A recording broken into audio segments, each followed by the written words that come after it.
RTS Info, Virginie Langeroc. Le Conseil fédéral donne un nouveau tour de vis et veut harmoniser les mesures de lutte contre le coronavirus. Le nombre de cas est encore trop haut, dit Alain Berset. Parmi les mesures envisagées, les restaurants, les magasins et les centres sportifs et de loisirs pourraient se voir contraints de fermer dès 19h. Les réunions privées seraient limitées à 5 personnes, sauf les jours de fête, soit les 24, 25, 26 et 31 décembre. Des jours pour lesquels la limite est fixée à 10 personnes. Les manifestations publiques seront interdites, les activités culturelles scolaires aussi. Les cantons sont pour le moment consultés. Une décision sera prise vendredi.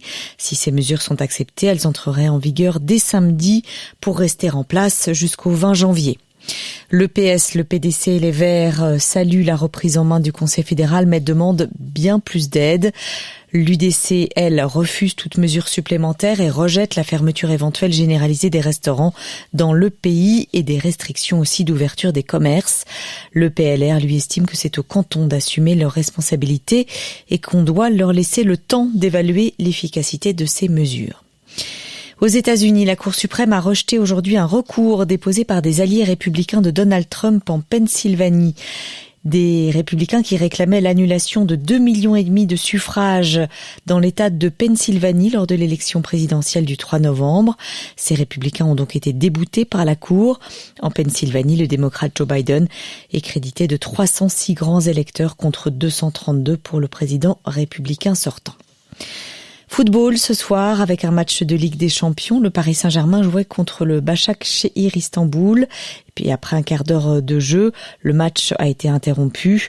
Les joueurs sont rentrés au vestiaire après un incident raciste qui impliquait l'un des arbitres de la rencontre. Hockey sur glace en National League, Genève Servette a battu ce soir Fribourg-Gotteron au tir au but 4-3.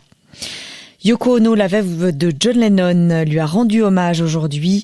C'était le jour du 40e anniversaire de l'assassinat du cofondateur des Beatles. Elle a profité de l'occasion pour appeler à un renforcement de la législation sur les armes aux États-Unis. La mort d'un être aimé, a-t-elle dit, est quelque chose qui vous vide, a écrit l'artiste de 87 ans sur son compte Twitter. 40 ans après, il nous manque toujours à ses deux fils, Sean, Julian et moi-même. Elle a alors repris un extrait d'Imagine qui reste comme la chanson la plus célèbre de John Lennon. La météo, demain, le ciel sera très nuageux, il pourrait pleuvoir le matin, mais le temps redeviendra sec en cours d'après-midi. Il fera frais, entre 0 et 4 degrés en pleine toute la journée, et la neige pourrait tomber au-delà de 500 mètres d'altitude.